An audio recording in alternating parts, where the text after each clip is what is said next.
ಮಾನ್ವಿಯಲ್ಲಿ ಹತ್ತಿ ಬೆಳೆ ಹಾನಿ, ಮಾಜಿ ಶಾಸಕ ಜೆಡಿಎಸ್ ಕಾರ್ಯಕರ್ತರ ಪ್ರತಿಭಟನೆ. ರಾಯಚೂರು ಜಿಲ್ಲೆಯ ಮಾನ್ವಿ ತಾಲೂಕಿನ ಹಲವಾರು ಗ್ರಾಮಗಳಲ್ಲಿ ಧಾರಾಕಾರ ಮಳೆಯಿಂದಾಗಿ ಹತ್ತಿ ಮತ್ತು ಜೋಳದ ಬೆಳೆಗಳು ಹಾನಿಯಾಗಿದೆ.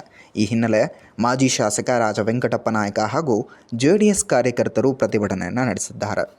ಬಸವ ವೃತ್ತದ ಬಳಿ ಜಮಾವಣೆಗೊಂಡು ರೈತರಿಗೆ ತಕ್ಷಣ ಪರಿಹಾರ ನೀಡಲು ಮನಪೂರ್ವಕವಾಗಿ ಮಾನವ ಸರಪಳಿ ನಿರ್ಮಿಸಿ ಸರ್ಕಾರದ ಗಮನವನ್ನು ಸೆಳೆದಿದ್ದಾರೆ. ಹಿರೇಕೋಟ್ನೇಕಲ್, ಪೋತ್ನಾಳ್, ಜೀನೂರು, ತಡಕಲ್ ಸೇರಿದಂತಹ ಹಲವಾರು ಗ್ರಾಮಗಳಲ್ಲಿ ಬೆಳೆ ಹಾನಿ ಪರಿಶೀಲನೆ ನಡೆಸಿ ಸರ್ಕಾರ ವರದಿಯನ್ನು ಹೊರಡಿಸಿ ರೈತರಿಗೆ ಬಹಿರಂಗವಾಗಿ ಪರಿಹಾರ ನೀಡಬೇಕು ಅಂತ ಆಕ್ರೋಶವನ್ನು ವ್ಯಕ್ತಪಡಿಸಿದ್ದಾರೆ.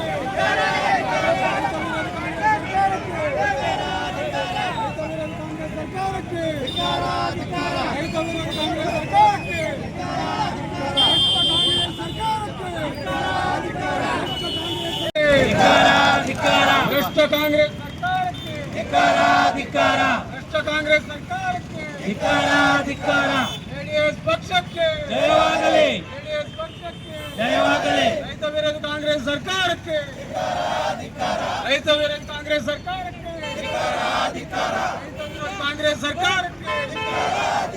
ರೈತ ವಿರೋಧ ಕಾಂಗ್ರೆಸ್ ಸರ್ಕಾರಕ್ಕೆ ಜನ ವಿರೋಧ ಕಾಂಗ್ರೆಸ್ ಸರ್ಕಾರಕ್ಕೆ ಭ್ರಷ್ಟ ಕಾಂಗ್ರೆಸ್ ಸರ್ಕಾರಕ್ಕೆ ರೈತ ವಿರೋಧ ಕಾಂಗ್ರೆಸ್ ಸರ್ಕಾರಕ್ಕೆ ಜೆಡಿಎಸ್ ಪಕ್ಷಕ್ಕೆ ರೈತ ಪರ ಹೋರಾಟಗಾರ ರಾಜವೆಂಕಟಪ್ಪ ನಾಯಕರಿಗೆ ಜೆಡಿಎಸ್ ಪಕ್ಷಕ್ಕೆ ಎಚ್.ಡಿ. ಕುಮಾರಸ್ವಾಮಿ ಅವರಿಗೆ ಎಚ್.ಡಿ. ದೇವೇಗೌಡ ಸರ್ ಅವರಿಗೆ ಜೆಡಿಎಸ್